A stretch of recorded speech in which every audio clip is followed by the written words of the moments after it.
तो दोस्तों आज की वीडियो में हम करने वाले हैं नई एनसीईआरटी की एक्सरसाइज 1.1 का क्वेश्चन नंबर 2। दोस्तों क्वेश्चन नंबर 2 क्या कहता है, सबसे पहले आइए उसको समझ लेते हैं। देखिए इसमें क्या लिखा है कि find the LCM and HCF, यानी कि हमें एलसीएम और एचसीएफ निकालना है of the following pair of integer. नीचे दिए गए इंटीजर के जो पेयर हैं उनमें आपको एलसीएम और एचसीएफ निकालना है।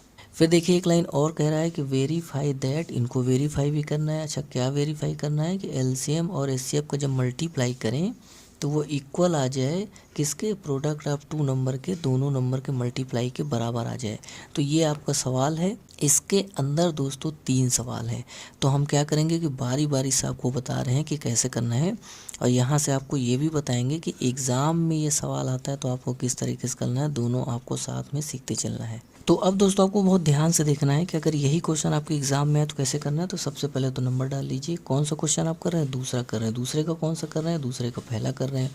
तुरंत यहाँ सोल्यूशन डाल दीजिए। सोल्यूशन के बाद सबसे पहली लाइन आपको लिखनी है गिवन दैट, यानी कि आपको बताना है कि ये चीज़ दिया गया है। गिवन दैट मतलब दिया गया है। क्या दिया गया भैया, नंबर दिए गए। कौन सा नंबर दिए गए हैं, 26 एंड 91, ये दोनों नंबर दिए गए हैं।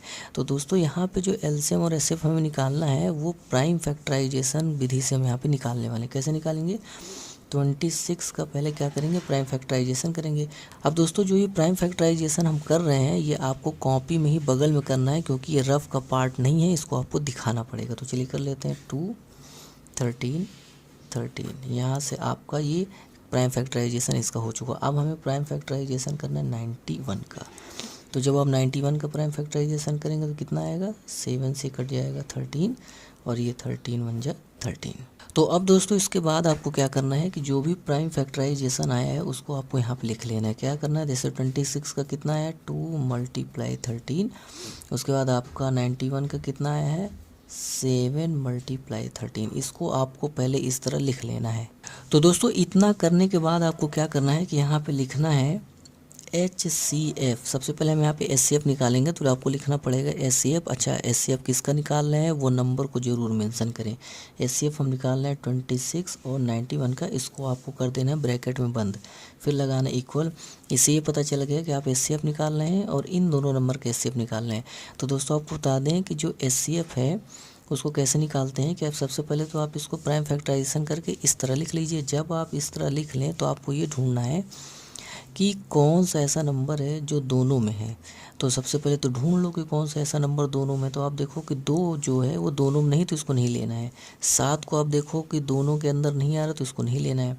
13 को जब आप देखोगे तो ये दोनों के अंदर आ रहा है, तो इसको हमें ले लेना है। आपको ये ध्यान रखना है कि जो नंबर दोनों में हो वही नंबर आपको लेना है, उसकी सबसे छोटी पावर लेनी है।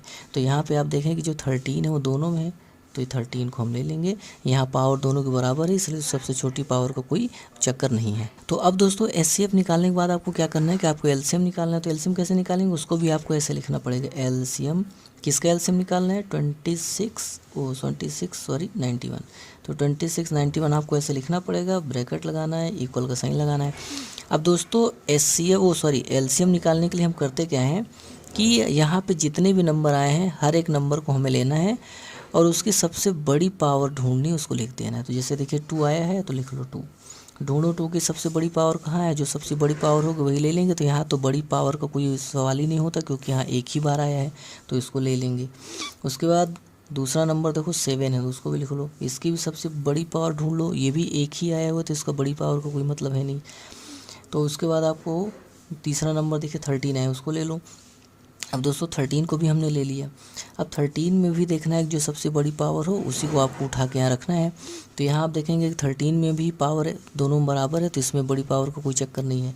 तो आपको क्या करना है कि जब आप LCM निकालें तो हर एक नंबर को आपको बारी बारी से देखना है और जो उसकी सबसे बड़ी पावर होगी वही उठा के रख देना है। तो यही आपका हो जाएगा LCM। जब सबको आप मल्टीप्लाई कर देंगे तो कितना आ जाएगा, ये आपका आ जाएगा 91, 2 × 2 2 × 18, यानी कि 182 आपका आ गया LCM और HCF आ गया आपका 13।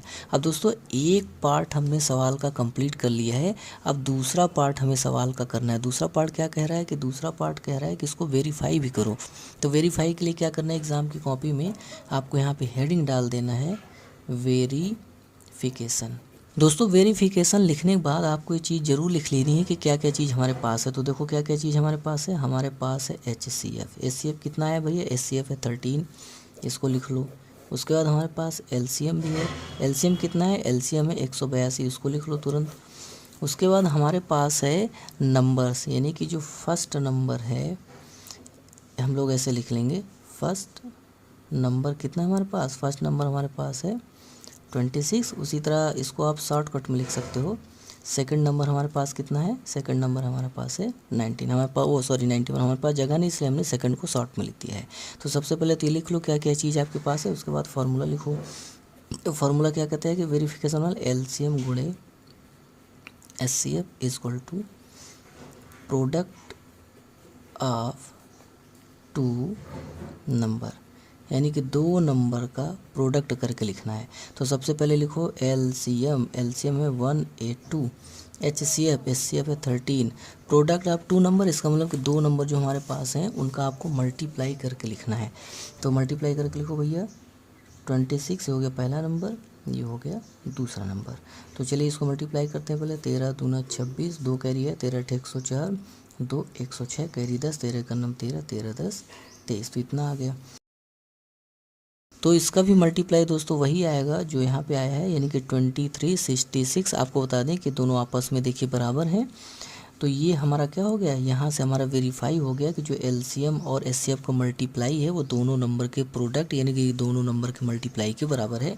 उसके बाद देखिए ये बराबर हो गया, तो आपको एग्ज़ाम में यहाँ लिखना है हैंस, क्या लिखना है कि वेरीफाइड, यानी कि ये जो है अब हमारा वेरीफाइड हो गया। इस तरीके से आपका पूरा क्वेश्चन क्या होगा, इस तरह से कंप्लीट हो गया, और इसी तरह से आपको एग्ज़ाम की कॉपी में लिखना है।